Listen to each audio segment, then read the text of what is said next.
حلو حلو.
So who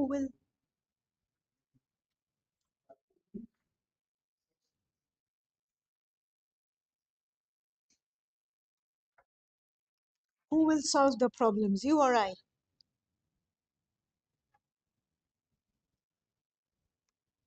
I? Okay, you'll help me. Um, yeah, so this one, let's start with the one which is here on the board. Log of, because we will use these in our in the proof of the zero free region. Yeah, so we can practice a few exercises. So yeah, so to prove this, so you can use the formula here, log of z, gamma z, etc.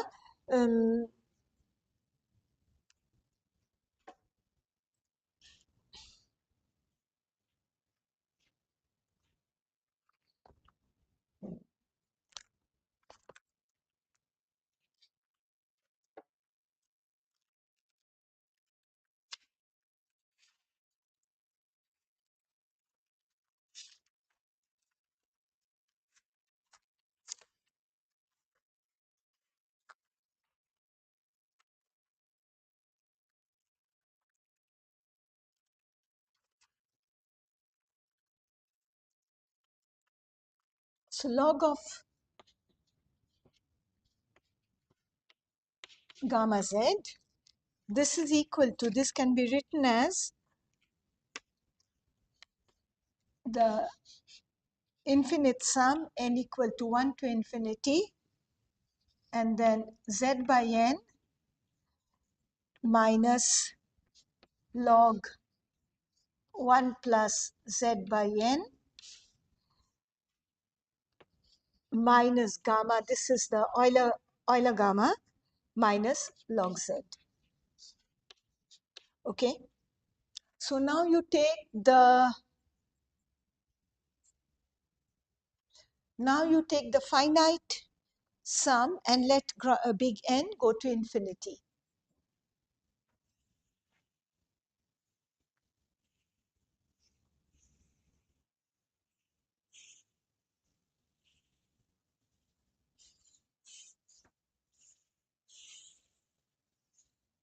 Okay, so if you took the finite sum, what would happen? You have here you have an infinite sum, n going from 1 to infinity.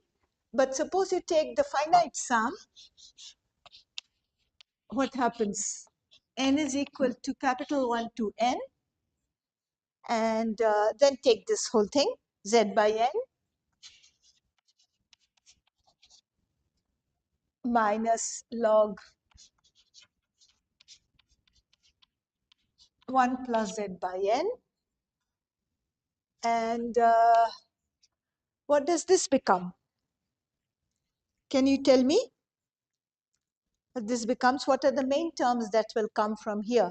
This time you are letting capital N, you are taking a truncated sum. So this will give you, any help from here? What will this give me? This will give me log. One of the logs that will come will be n plus 1 factorial. No, n minus 1 factorial, because I won't go up to factorial n, plus little z, and then you have 1 plus half plus so on, but I end here 1 upon n minus 1 minus, yeah, z times 1, sorry, I get a z, and then I get the next term is minus z plus half log of z minus n minus half plus z log n plus z minus n, and then I get an integral which I will take into my error term. Okay, there'll be an integral here, but this will be small. Okay, so I won't bother about it. So this is just taking out the main terms from this sum. And what happens when, as n goes to infinity? Where does this go? As capital N goes to infinity, this, where does it go? This sum, yeah? So this, you recognize this as n goes to infinity.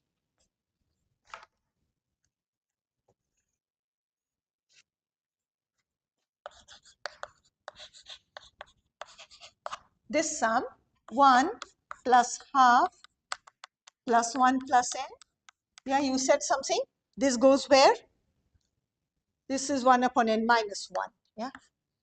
And yeah, you said something. This is log of n plus little, this is the Euler, and then plus another term. Okay.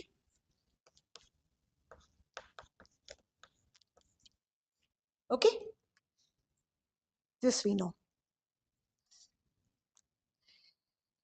Similarly, log n plus z, what does it do? So this one is taken care of. Now you have this one, log n plus z.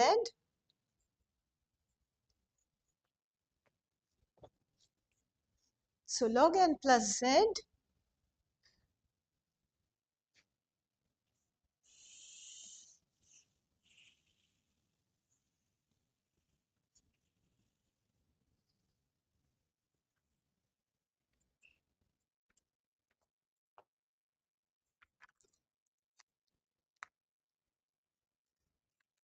what is log n plus z?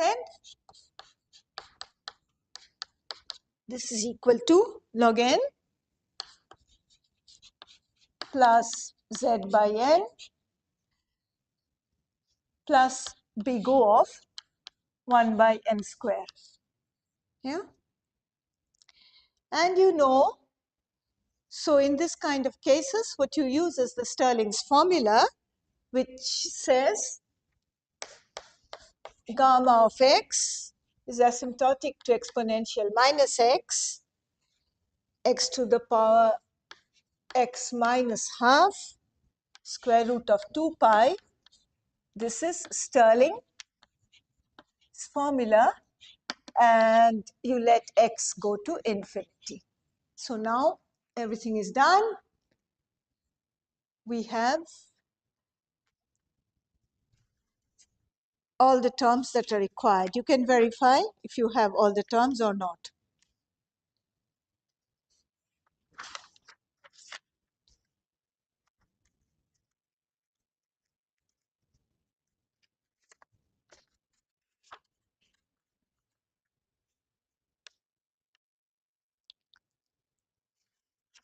Is it okay?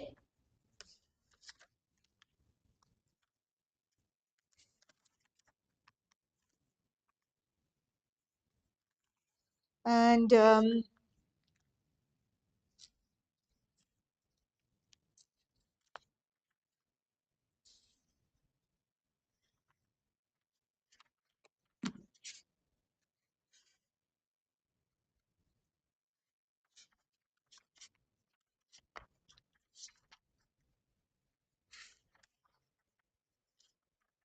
is there anything else we will need for proving proving?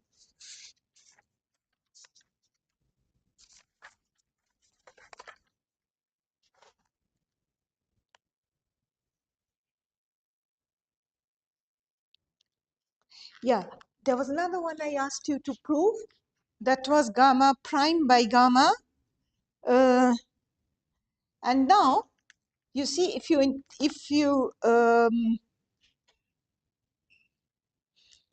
differentiate this one,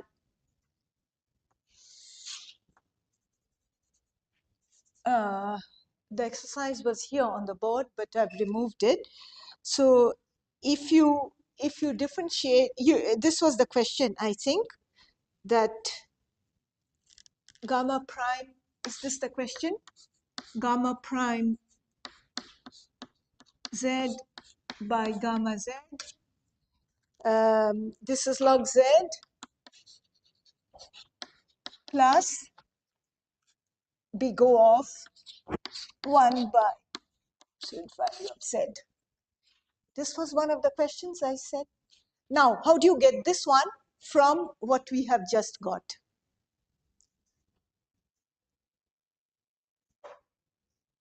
Okay, so you have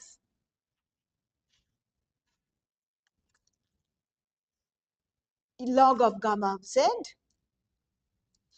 and so all you have to do is you differentiate this.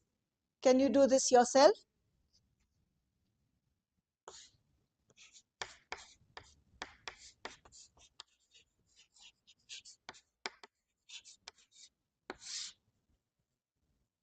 Differentiate this.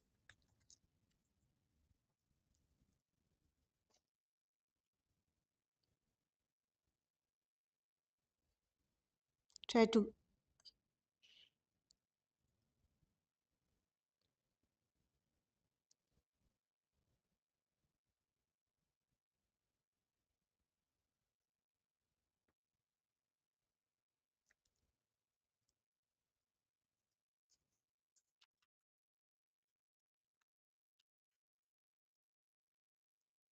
Then you get gamma prime z. I mean, you have a log here. So if you differentiate, you get z. You get gamma prime by gamma. And do you get the rest of the terms? Can you check? Please try to do this yourself.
Okay, did you get them? Did you get the terms?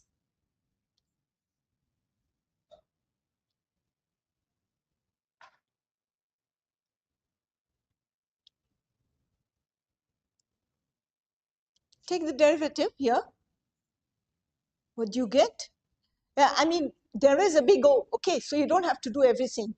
Everything that is smaller than that will go into the error term.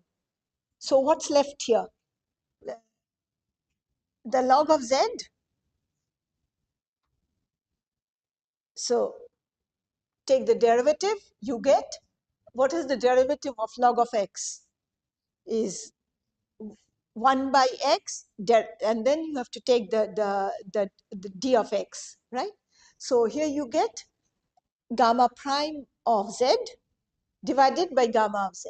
Then where are the main terms going to come from? Where will the main terms come from? Where will you have, yeah?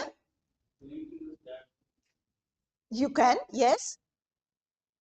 You can use this. Yeah.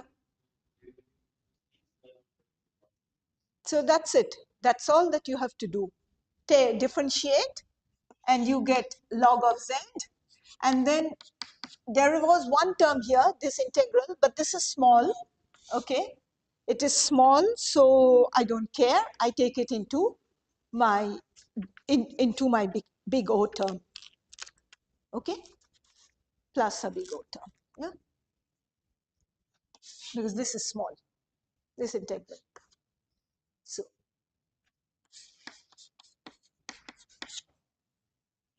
okay, good. With these tools now, we will try to complete the proof of the, what was that? Zero free region. So the part that we did not do was when chi was complex. Remember, chi was complex. So chi here is So these are tools, okay? These are tools. It's nice to see how they work. I mean, they're interesting in themselves, but for us, this was not the main thing we wanted to do. The main thing we wanted to do was to get a zero-free region, which we started this morning, and which actually imitates very much the result for the Riemann zeta function.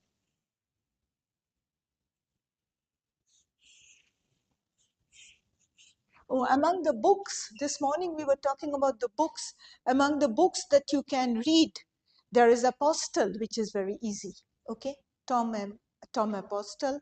This is very easy. You know, you can do everything. You can just read it at 10 o'clock at night and sleep, and it's okay. It's easy. That's the easiest book, according to anyone. According to me, the hardest book is Tishmash. Okay, because he's an analyst, and then he does everything the way an analyst would do, and which we would not necessarily do. But it's very complete. You can also do that, the Riemann zeta function. This book is called Tishmash. And then there are more modern books, like, as I said, Montgomery and Vaughan. We have a list did you get a list? You got a list. So Montgomery and Vaughan is maybe a bit overdone. They talk a bit too much, but it's okay. They do everything. They do everything. Okay, you can, I mean, at a point of time, you'll get bored of Montgomery and Vaughan because you'll find that he talks too much. But it's good for learning, I think. Yeah. So which other book?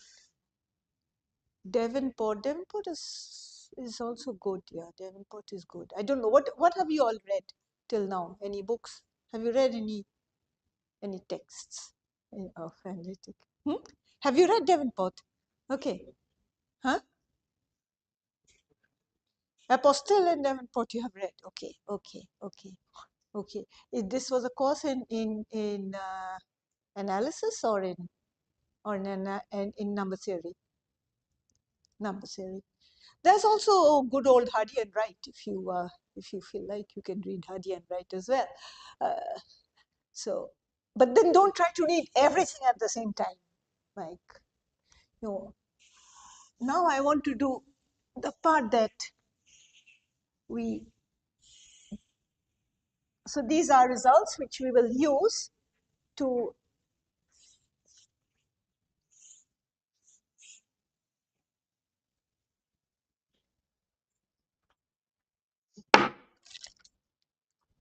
okay. So where was I? So this is the exercise was this one now chi square now is not equal to chi 0. Yeah, because chi square being equal to chi 0, we have done that. This is the part, as I said, that imitates very well the zero-free region for the Riemann zeta function. So you're actually getting 2 for the price of 1. You have this, and then you don't have to study for the Riemann zeta function because you've already done it here. Yeah. So chi is, of course, you remember, chi is a character modulo Q. And our aim is to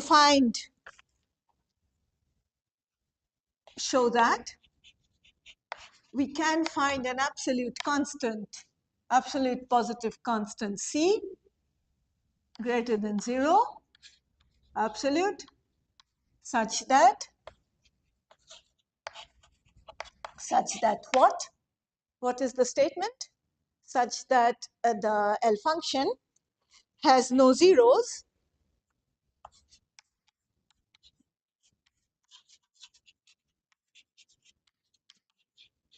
in a certain region. So which region is this? Sigma is greater than 1 minus C log Q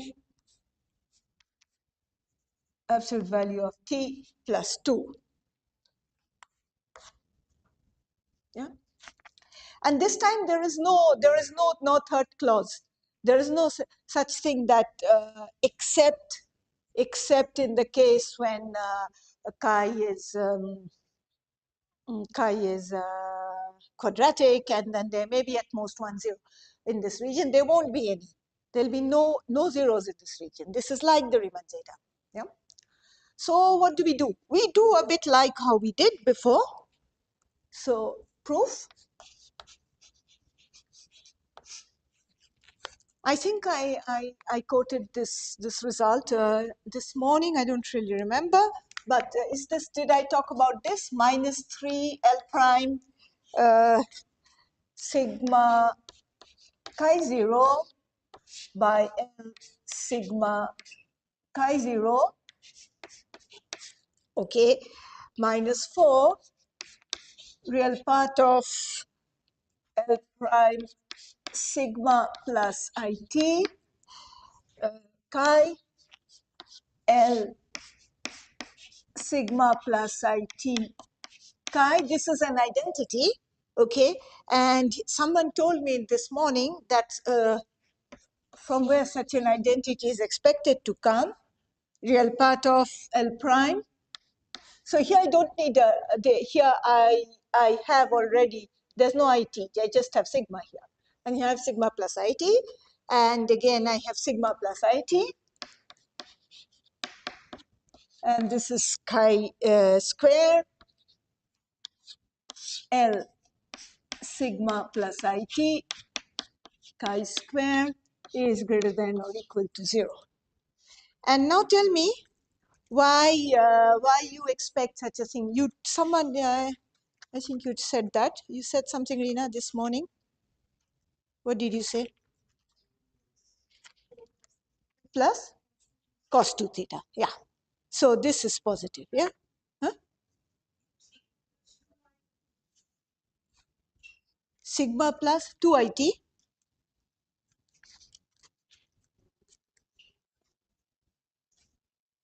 Is there a 2?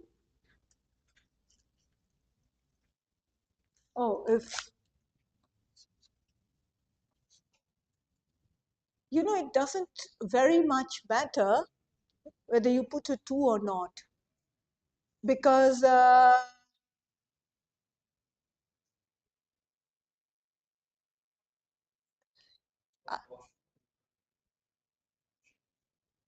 yeah, but the fact that you have,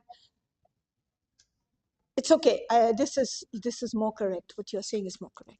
Okay, so this is greater than 0. Yeah, and here I have t is real and sigma is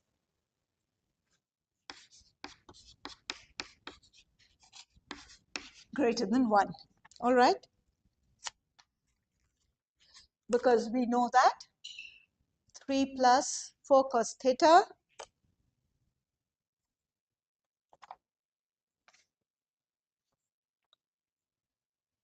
three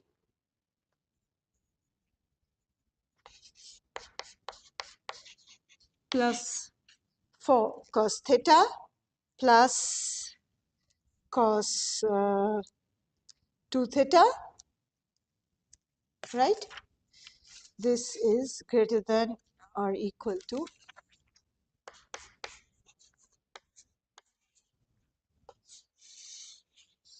okay. Good. And now, what do we want to do? Notice that it's important. This point is important. I mean, psychologically, it is important. Yeah, you guess it is important, because otherwise, why would we separate the two cases? That's the psychological reason. You can't write that in the exam. You have to write that something more mathematical. Mathematically, if you don't have this if chi square becomes equal to chi 0, then over there'll be a chi 0. Yeah. So that's not that's not going to give you the inequality that you want. Yeah. That's why we needed to do the other part separately. Yeah. Because if that were not the case, you would have no Ziegel zeros also, psychological reason. Yeah. So, um, okay, this is going to equal to 0. Yeah. All right. So now what we do is, now notice I'm going to take these terms now, L prime, and sigma chi 0 divided by L sigma chi 0. What is this? We talked about it several times, sigma chi 0. Let's take the negative here. And this is equal to, we did this already several times, so you must be knowing this by now. What is it? Help me. Sum. So I will get an infinite sum of what? I get a chi 0 n, then I get a von Mongold n, and then I get n power sigma, and I let my n go from 1 to infinity. Is that right? And this is therefore less than or equal to, what is this less than or equal to? I can forget the chi, this chi, and then I'm left with lambda n by n per sigma, and that, what is that? Yes, that is zeta prime of sigma, and zeta of sigma. I had a negative somewhere, so there should be a negative somewhere. And this again, now let's go back to our construction of zeta prime by zeta. And what was that? What was that? We are not, huh? Where? Where? There is a negative. Here. Here. Where do you want the negative?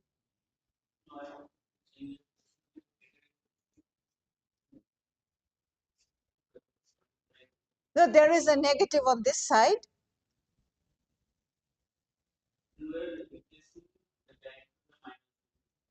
Yes. Yes. Though there should be a negative here. Yeah.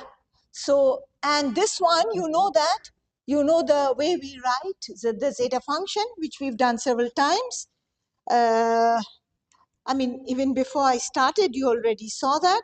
This is less than, what is it less than? 1 upon? Yeah, but the main term, the first term is? Yeah. And then there is some constant, yeah? I'll call it C1. C1 is a constant, yeah?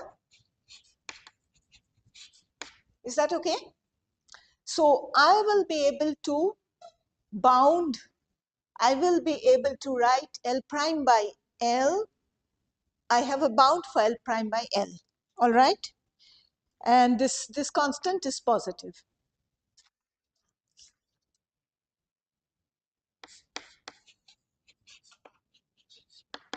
Okay, wonderful. Now, do you remember that for zeta of S, we had a completion of zeta? You remember? For zeta of S, we had a completion of zeta, and I think you used C for that. So we'll use that again, but this time with the chi. Yeah. So with the chi,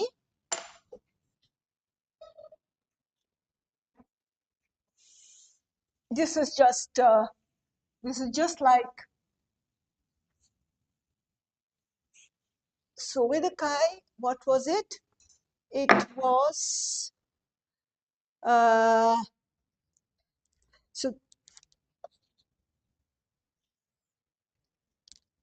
so I have never been very good at writing the C. I don't really like it, but because I don't write it well. So this one, this for S chi, yeah, this is the completion. And how does one write it? Do you remember the one for without the chi? Without the chi, it's, how is it written? It's written like this. S, yeah, without the, when chi is 1, this is equal to Anybody can help? Yeah? S into S minus 1 by 2, gamma of gamma of S by 2, yeah? Pi minus S by 2 and zeta S. All right, but that's not the one I want. I want the one with chi. So this time I'm going to get Q. I'm going to get a Q, and I'm absolutely obliged because chi is a function modulo, chi is a L function modulo Q, with a not modulo Q, that's not correct. It's an L function whose modulus is Q. So S plus A by 2 gamma S plus A by 2 L S chi, yeah? And this A depends on whether chi minus 1 is 1 or minus 1, okay? A is either equal to 1 or minus 1 depending on, A is either equal to 0 or 1, A is either equal to 0 or 1 depending on whether chi minus 1 is equal to 1 or minus 1. Okay, so notice that when Q, this can degenerate to the case of the Riemann zeta. All right, and it is known that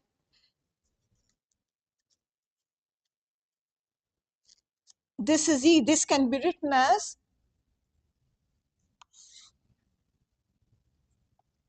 this whole thing. Okay, this is the definition, nothing else. Okay, we know that. What do we know? If I write this completion, then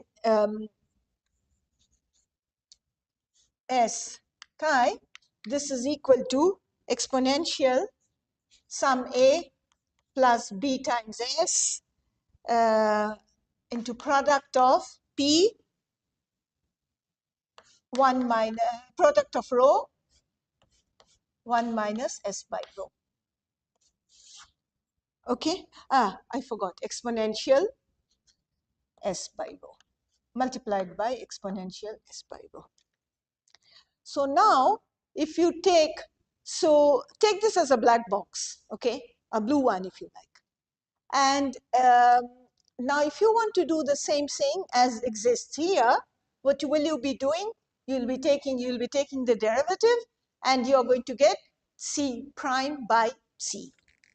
Okay, so what will you get? You will get C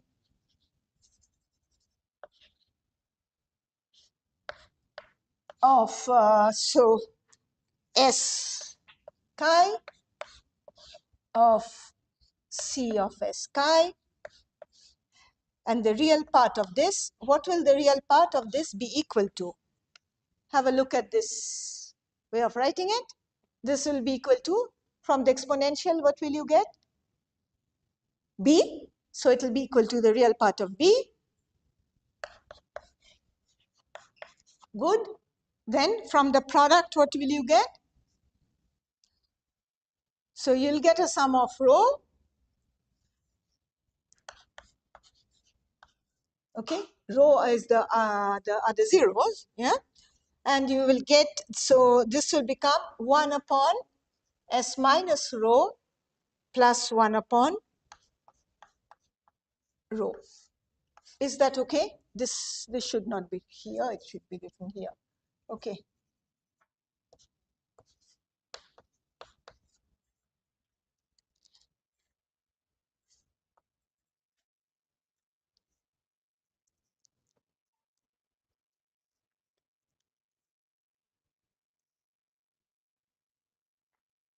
Does this ring a bell?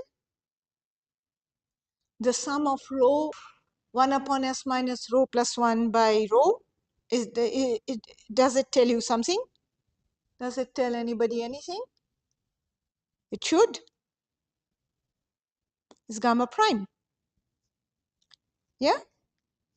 So now if I go back and take this, so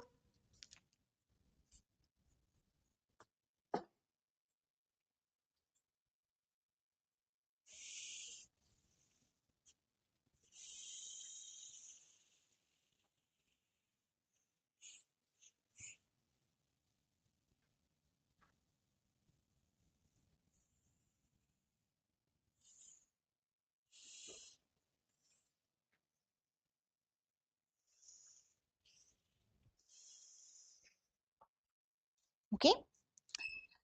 Um,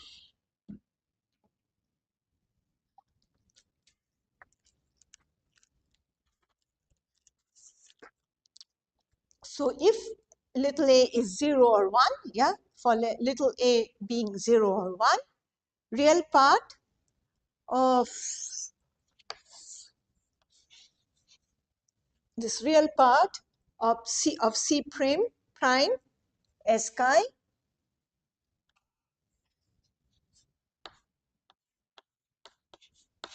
okay, by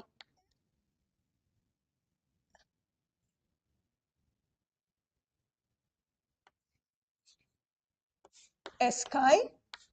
If I take the real part of this is equal to half log q by pi plus real part of, that's what we did before, gamma prime S plus A by 2 and 2 gamma S plus A by 2. All right. Plus, I have that last thing over there, real part of L prime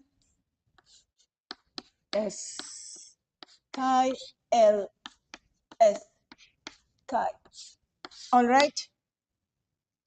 So now separate this and bring it out on one side.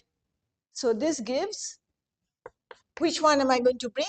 The last term over there, minus real part of L prime S chi by L S chi. I write it on one side, and then I have all these terms, yeah, is equal to this one plus this one plus this, yeah. So this is equal to half log q by pi plus real part of gamma prime S plus A by 2 gamma S plus A by 2, but with a 2 outside, minus real part of B. This is the B that is going to come from here. Okay, this real part of B, and minus what I had here, this one, rho sum over rho real part of 1 upon S minus rho plus 1 by rho. Why? So you know, okay, one thing that I should tell you is that when you write the completion here, okay, we know something. We know that we know something about this A and B. So e to the power A, this is equal to C 0 chi. You may need it, even if you don't need it just now. And the real part of B, this is equal to sum of real part of 1 by gamma minus. Yeah. So now I'm going to put that real part of, instead of real part of B, I'll put the sum. So now what happens? I don't have to calculate everything. I just have to get a constant. Yeah. Nobody, don't calculate like as if you have been employed just to calculate. Do it only when you have to do it. Yeah. So now, so this one we just worked that out in the few two or three things that we did in the beginning. And so this becomes, okay, so this is less than C2 log some constant log Q T plus 2 minus the sum of real parts of 1 upon S minus rho, because there'll be a 1 by rho here and a 1 by rho here, which will cancel out. Okay?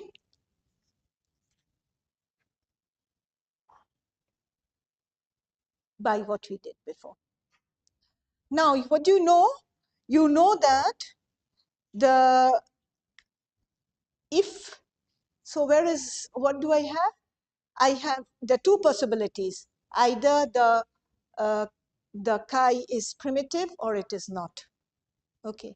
If it is primitive, then what happens? Then the sum of the real part of 1 upon S minus rho is always positive. Yeah. So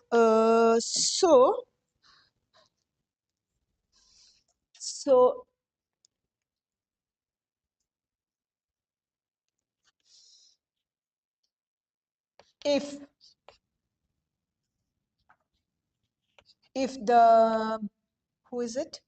If the character is primitive,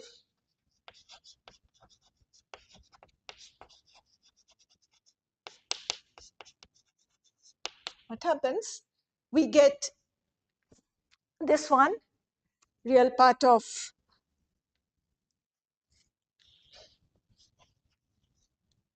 1 upon S minus rho. This is not, this is positive, yeah? That means that minus, so I get minus real part of L prime by L if the character chi square is primitive, then minus L prime by L, this will be less than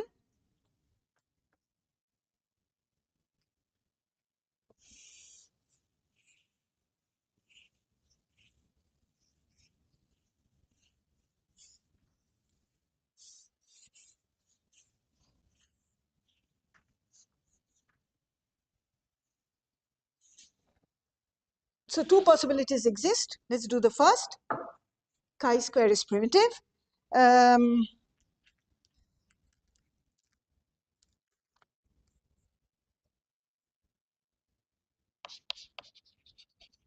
So I get the term on the left minus real part of L prime S chi square. This is less than some constant C2 log Q absolute value of T plus 2. Okay? The other possibility is if chi square is not primitive. If it is not primitive, then by definition, there exists some chi1. It is induced by some primitive character, which is, let us call it chi1. Okay?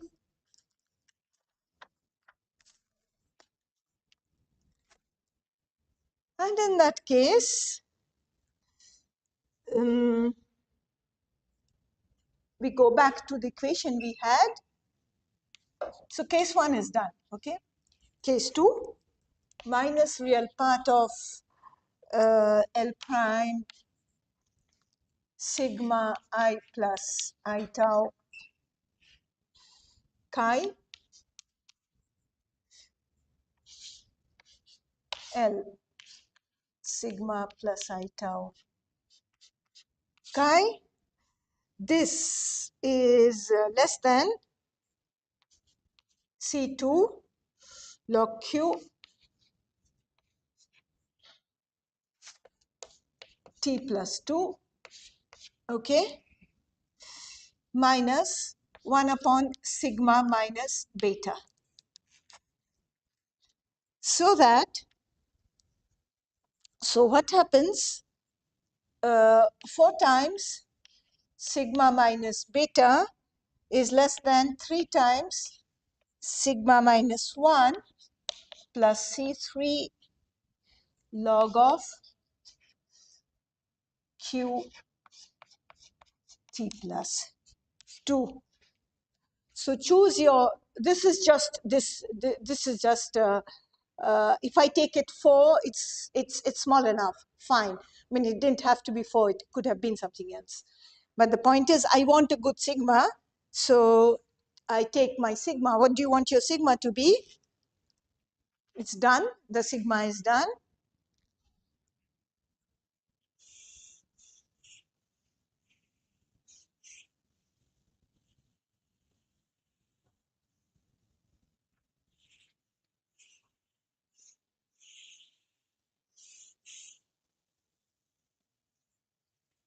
I choose sigma now.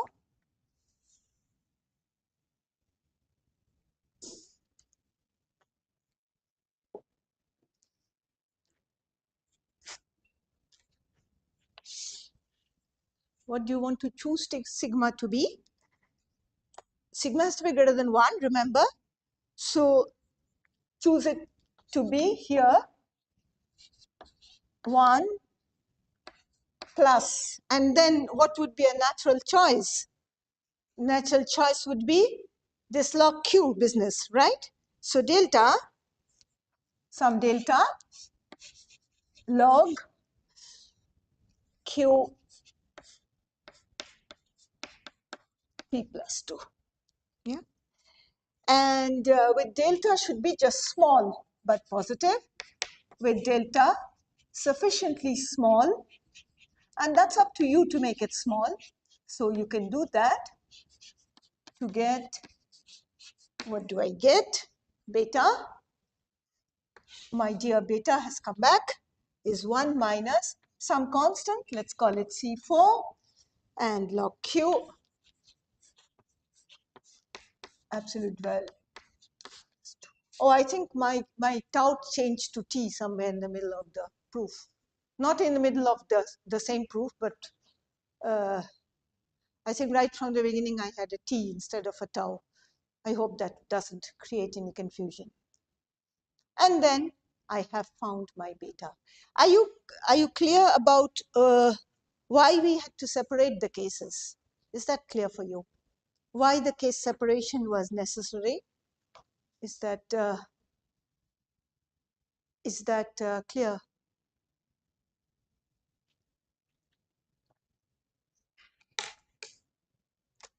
Because why did we do this now and the other part before? Or why did we get different results? Is the philosophy clear? Not the. What is the point in separating the complex from the quadratic?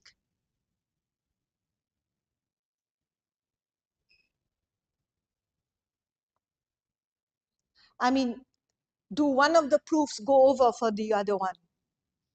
Could we have written a common proof for the two of them?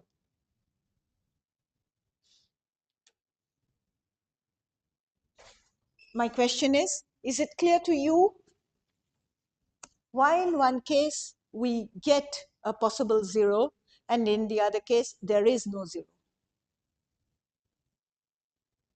I mean, clearly this is the easier proof. Is it?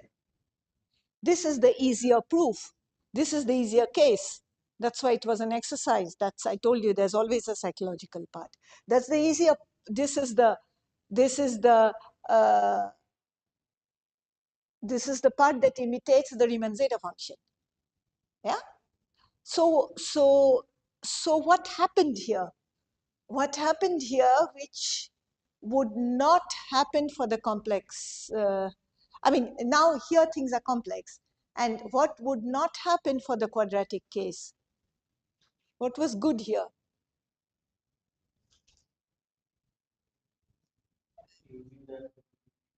Yeah, the chi0 square which you got, remember?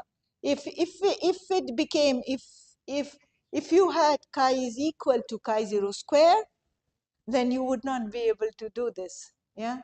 So that was what was nice about the chi0 square. Square existing. Like sometimes we think that it becomes more complicated, the existence, but it is not, because chi0 square was used here.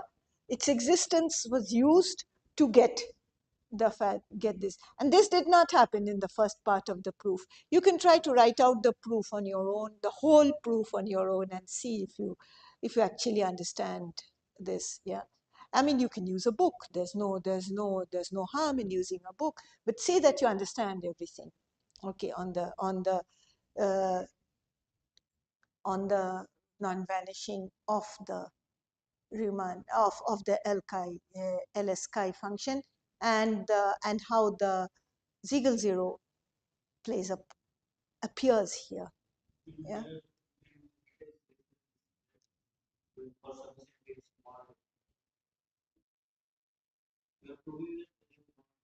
Yeah. Oh. Okay. Let me see. Ah. Yeah.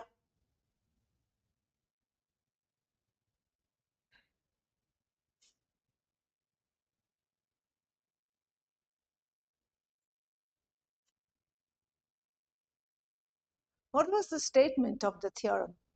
The theorem said that there exists a constant C such that there is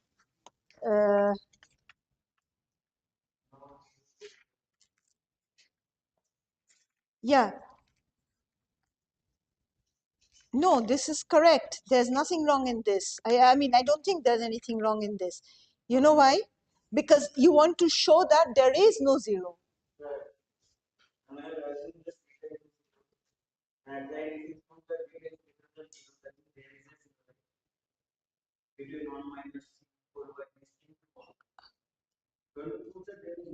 I want to prove there is no zero. Yeah.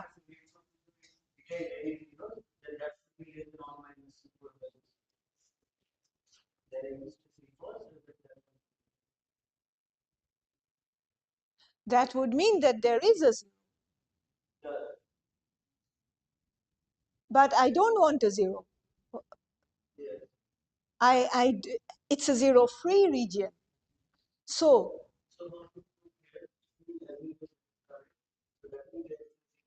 no, it means that means that if there were a zero, beta would have been greater than this. So there is no zero.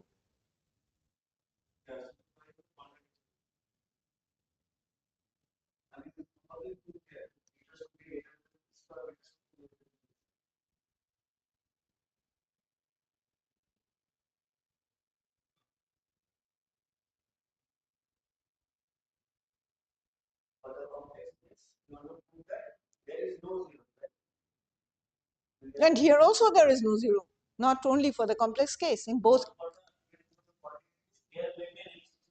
There may be an exceptional zero, at most one. You're right.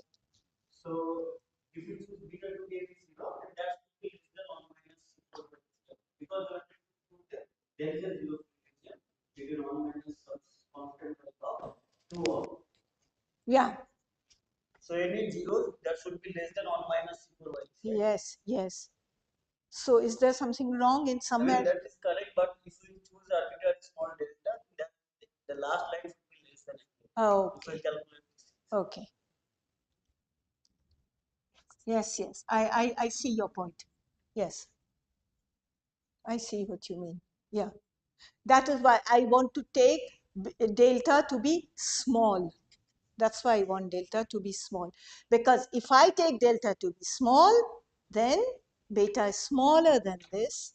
And then I have found my constant such that the, yeah, so that's 0 free. So is the proof complete, and are you convinced that about the 0 free region of now you can do one thing, you can try to write it for zeta.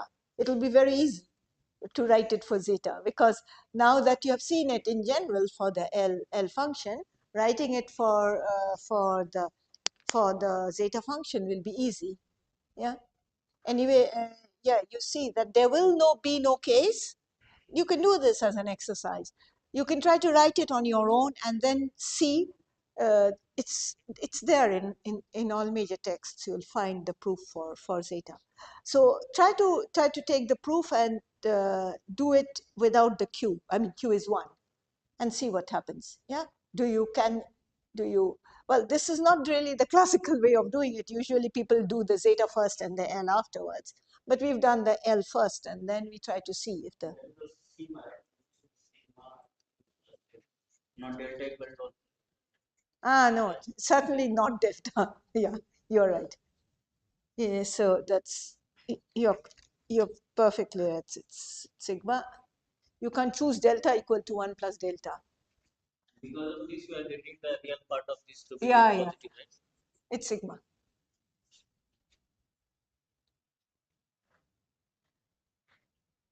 Yeah, that's why. Yeah. Okay. Okay. So I suggest you do this work, and you try to write out first. You see if you understand the proof completely, and now the next things that I will do will be the prime number theorem in arithmetic progression. I expect to do it, but somehow I think that I will not be able to finish the proof in 2 hours. I'll try. And then, so today is Tuesday, so we have 3 days. And then one day we do the ternary Goldbach, and one day we do the binary Goldbach. I mean, ternary Goldbach can be done, and binary Goldbach cannot be done. No, ternary Goldbach. Huh? You mean by help with the. Yeah, I will show you how the sieve method is used for that. And for the binary, the interest is to show its relationship with the Siegel zero. Okay, what is its relationship with the Siegel zero? That's the interest. Okay. Okay. So thank you for listening to all the difficult things that I said the whole day.